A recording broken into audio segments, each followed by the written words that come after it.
Well, hi there. Warm welcome. You're watching Blueprint Explosive Exclusive, and I'm Meghna Deka. Well, let's get you your daily dose of Trumpistan.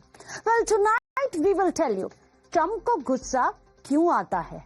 Well, the United Nations headquarters turned into the theater of absurd, and how the White House got a new eyesore. From a faulty teleprompter fiasco to Trump getting stuck on a faulty escalator. From leaked hot mic moments to Jimmy Kimmel's return. How is Trump faring on the popularity chart? Well, here is your full roundup. Well, sample this. First, we are going to get you Trump and the First Lady, Melania. They were at the UN headquarters, as you can see, about to step on to the escalator. The minute they take the first step, the escalator stops. In fact, we could see that moment. The moment the escalator stopped, it didn't help matters at all that the First Lady, Melania Trump, was in high heels.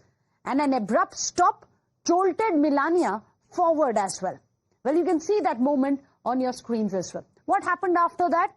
Well, the Trumps decided to walk up for the rest of the frozen escalator. They had the option, of course, to switch to the adjacent one, which was still moving, but they decided that it was better they walk it the rest of the way forward, as you can see. Was it merely a technical glitch or a deliberate snub to the Trumps? Well, President Trump clearly thinks it's mischief by the United Nations, perhaps even a conspiracy. Well, watch this hot mic moment. Not realizing that his audio was being captured on the mic, Trump can be heard saying that he suspects that the escalator malfunctioned intentionally as he and Melania stepped onto it. In fact, he was speaking to the UN Secretary General, Antonio Guterres, and Trump reportedly then asked for an explanation, highlighting his frustration, and the White House, too, has launched a probe into it. This next clip, this next hot mic clip we are about to show you has now gone viral, adding humor and intrigue to the international event at the United Nations. Watch this for yourself. Yeah, we had a little problem with the escalator stop. No, I was. I wonder why someone has triggered the security. Do you think that was upstairs? Do you think that was right? No, but someone triggered the security mechanism. I wonder who did that. And we are trying to discover who did it. Somebody had to. Because they have a security mechanism to stop it. And I'm used to it. Triggered. I'm used to it. If we didn't go down, we got lucky. I'm so everybody. Inconvenience. You just heard Trump saying, we got lucky that it didn't go down. But was it a glitch, or was there a larger conspiracy behind it? Well, that's very interesting. Let's tell you why we say that Trump may think it's a conspiracy. Because there you have it on your screens. The Times, right before Trump went to the UNGA, has put out this post. And in their article, they say, to mark Trump's arrival, UN staff members have joked that they may turn off the escalators and elevators and simply tell him that they ran out of money so that he has to walk up the steps. It was almost their dream come true when you could see the president and Melania Trump walking up the escalator. And right after that, you have Caroline Leavitt, who is the White House press secretary. She put out this post. She posted the Times magazine, and this is what she had to say. If someone at UN intentionally stopped the escalator, then it's important that they need to be fired and investigated immediately. Well, there you have it. The White House saying, after what we heard by the Times report that someone may be up to mischief, White House says they must be fired. Well, if you think that Trump's rants stop just there, well, you are going to be wrong. He, in fact, goes inside the United Nations, and then things didn't get any better. He says, I got nothing but faults. He, in fact, says that he's not going to shy away from criticizing the UN Secretary General for both the teleprompter as well as the escalator, following his posting about himself. Habit that he has, he says, I ended 7 wars. dealt with the leaders of each and every one of these countries, and I never even received a phone call from the United Nations offering to help in finalizing the deal. All I got from the United Nations was a bad teleprompter and a bad escalator. He says he's going to leave the rest for you to listen. Watch this. And I don't mind making the speech without a teleprompter, because the teleprompter is not working. I feel very happy to be up here with you nevertheless, and that way you speak more from the heart. I can only say that whoever's operating this teleprompter is in big trouble. All I got from the United Nations was an escalator that on the way up stopped right in the middle. If the First Lady wasn't in great shape, she would have fallen, but she's in great shape. We're both in good shape. We both stood. And then a teleprompter that didn't work. These are the two things I got from the United Nations, a bad escalator and a bad teleprompter. Well, imagine that. He stood right on the UN stage and criticized the UN. Only two things that you have given to me, a bad escalator and a bad teleprompter. You've got to give it to the man. He at least had a big smile on his face all throughout. But let me tell you, Trump wasn't the only one having a bad day. Well, look at this. Who's this? Well, the French president as well. What happened yesterday? And this is hilarious to say the least, because we have their entire video as well. You have the French president there. He got an authentic New York experience, as we can call it. He was left stranded on the streets of New York. Why? Because his motorcade was stopped. The police halted his vehicle so that they could clear the way for US President Donald Trump. Then what option did Macron have? Well, he picked up the phone, decided to call President Trump and complain. Well, little did he know, much later, that he will have to walk for about 30 minutes. But here's the entire sequence. When he was stopped by the New York cops, he decided to call the president and say, hey, let me through.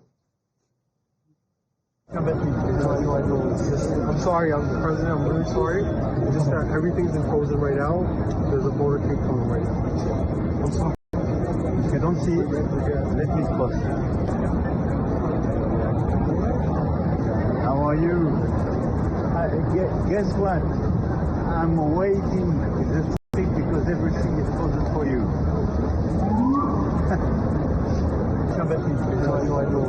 I'm sorry, I'm President, I'm really sorry. It's just that everything's in frozen right now. There's a motorcade coming right now. I'm sorry. If you don't see it, let me cross. How are you? Guess what? I'm waiting this thing because everything is frozen for you.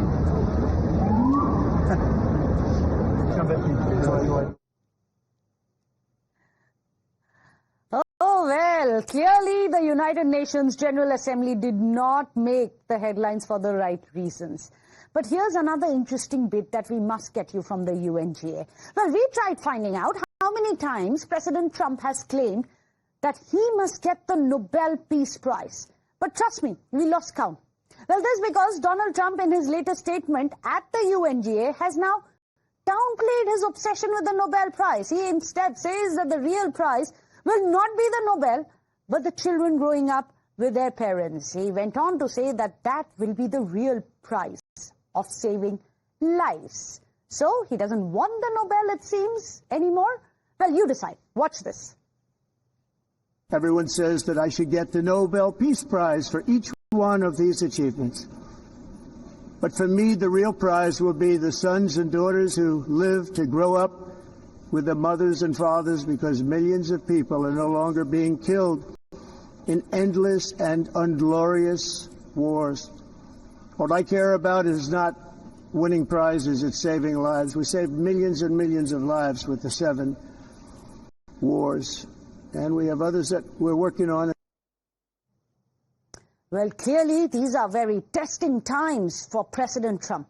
While the faulty UN failed to impress the president, back home, Jimmy Kimmel has returned to his show. Well, that's right. Well, after almost a week of being removed from his on-air show, the Jimmy Kimmel Live, he's now returned to ABC. Well, remember, the show was scrapped right after Kimmel suggested that the right-wing poster boy, Charlie Kirk, was killed by the MAGA crowd and made certain comments which did not go down too well with anyone, including President Trump. But after Kimmel was removed, his show was taken off air on ABC. He then got an outpouring of support from Hollywood stars to other late-night shows as well. In fact, he put out this post and he claimed that this is the Strike Force 5. Now, this is a very interesting picture because you have the who's who of the late-night shows being put together, coming together for Jimmy Kimmel. You have John Oliver there, Seth Meyers, Stephen Colbert, of course, Jimmy Kimmel himself, along with Jimmy Fallon. All of them came together, did shows, they posted videos in solidarity. In addition to these four, you also had the who's who, the celebrities of Hollywood, many of the singers, actors, all of them coming out, even politicians, mayors coming out and supporting Jimmy Kimmel. This picture of solidarity goes a long way to show the kind of support that Jimmy Kimmel managed to get. But this is a post that he himself put out, calling them the Strike Force 5. All of them standing in solidarity, perhaps one of the reasons why he was brought back. And there are others who are saying that there were billions of dollars lost to Disney, which forced them to bring back Jimmy Kimmel and his show. But let's break down the back and forth posts which were coming in between Trump on Truth Social, on Kimmel, and how the host returned to the TV and then trains his guns directly at President Trump. Let's tell you. Well, here's what Trump had said on Truth Social. He said, ratings challenged and zero talent. That's how he described Jimmy Kimmel. He also then, Kimmel had said that the president wants to see me as well as others fired.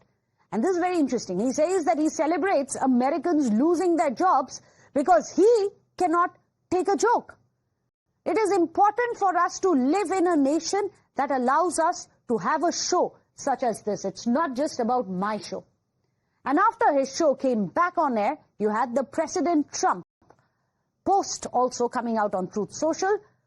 Why would you want someone back who does so poorly on the ratings chart? He says, who's not funny, who puts the network in jeopardy, and someone who plays 99% positive Democrat garbage. These are the words coming in from the president himself. So this is the back and forth that we have seen between the president as well as Jimmy Kimmel. But as we were talking about how things aren't really going too well for President Trump, it seems back home there was very little joy for him. There is this mysterious bronze statue, a bit of an eyesore which has now cropped up, which really ruins, I believe, the view from the White House because it's coming bang opposite the White House. You can see this picture, White House there in the background and this statue. And as you can see, this is a mysterious bronze statue which has cropped up and it has been labeled as Best Friends Forever, which you can see on your screens right now. It popped up on the east end of the National Mall in Washington, D.C. But of course, as all of us can see, the reason why this may be an eyesore to the White House is because it seems to be about the bond between President Trump and Jeffrey Epstein, the convicted child offender molester. Now, nobody seems to have taken responsibility for the installation, but yet I want you to understand the satire behind all of this.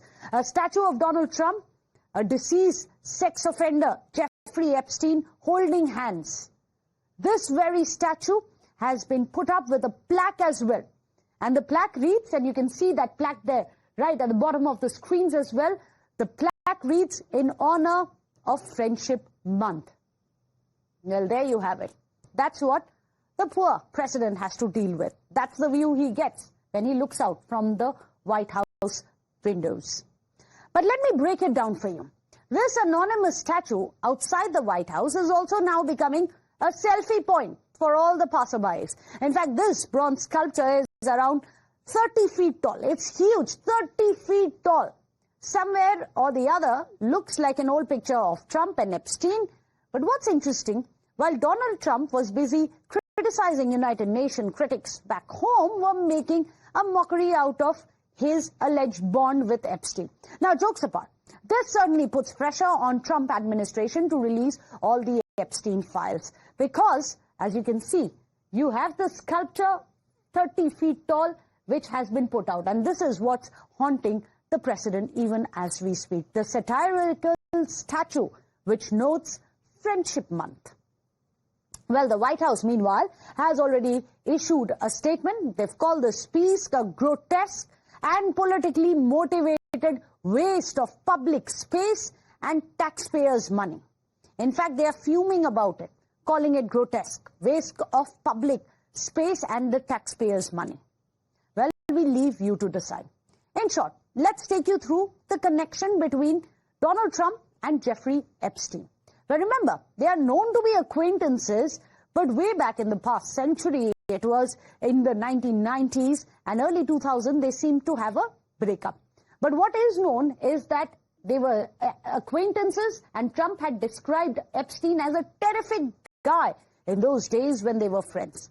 They had a social bond. It was very, very evident. They were seen partying together at the Palm Beach with cheerleaders, and this was something which had raised several eyebrows as well. In fact, you also have Trump claiming that I spent a lot of good time together. So he is a lot of fun to be with, Jeffrey Epstein, in Trump's own words. Trump has also, however, downplayed and claimed that he was not an Epstein fan. This after they allegedly had a falling out much later. Well, however, there is a case against Epstein. He was convicted. Unfortunately, he's no more. But Trump's involvement is also under scanner because several of the victims of Epstein had come out and named President Trump as well, and how there is a possible involvement. There are others who are saying that President Trump was not part of their entire scandal. We don't know. We'll have to wait for the American courts to find out. But of course, right now the pressure has been growing to release the Epstein files fully, and the pressure continues. But there's also a birthday book, meanwhile, which had surfaced. Remember, it's a 238-page birthday book which had several messages as well as photographs. Some of them seem to be rather lewd in nature, but one of them had a sign which resembled President Trump's sign. Anyways, now on to the best part. It's the very statue which seemed to have attracted several memes on the internet. Let me get you through some of the best ones coming in. You have this one which is coming in, for example, which says, breaking news, this Trump-Epstein statue to honor Friendship Month was mysteriously placed in the National Mall. I love it. Don't stop talking about Epstein. Then there is another one which is coming in. There you have it on your screens. Some mystery artists have placed a statue of Trump and Epstein together. I love it. We cannot forget about Trump's cover-up of the files. Release them. These are the kind of posts which are coming in. Here you have another one which has a cartoon of a person who looks like President Trump saying, 1,000 ways to hide Epstein files for dummies. Well, these are the kind of things which are coming out. There's another one saying, blimey, it ain't AI. Bansky, do you know anything about this neat night job? Now, as all of us know, Bansky is known to be an artist who takes on the establishment, and they are asking if Bansky has anything to do with it. Well, now, viewers, this is not the first time that such public display has sparked off a storm in the United States. Trump and Epstein's smiling faces were projected onto the Windsor Castle. Now, remember, this had happened when the US president arrived in UK for a state visit. You had the projection onto the Windsor Castle, the smiling faces of Trump and Epstein, and a lot of anger over this. There were protests, there have been tantrums, and there have been a lot of theatrics. But let's put all of that aside. At the end of it, what's important for a man in power is how is his popularity rating. How is President Trump doing on the ratings chart? Well, let's get you 3 different popularity polls which have been conducted in the US on the performance of the president. Well, one thing's for sure, you cannot possibly ignore what all of these numbers and stats are going to be showing. Let's get you first the Reuters Ipsos survey, which had about 1,019 respondents between September 19 and 21. Here, there are about 41% people of the respondents said that they approve of President Trump. 58% said that they do not. This is 6 points down since February 2025 when Trump checked in.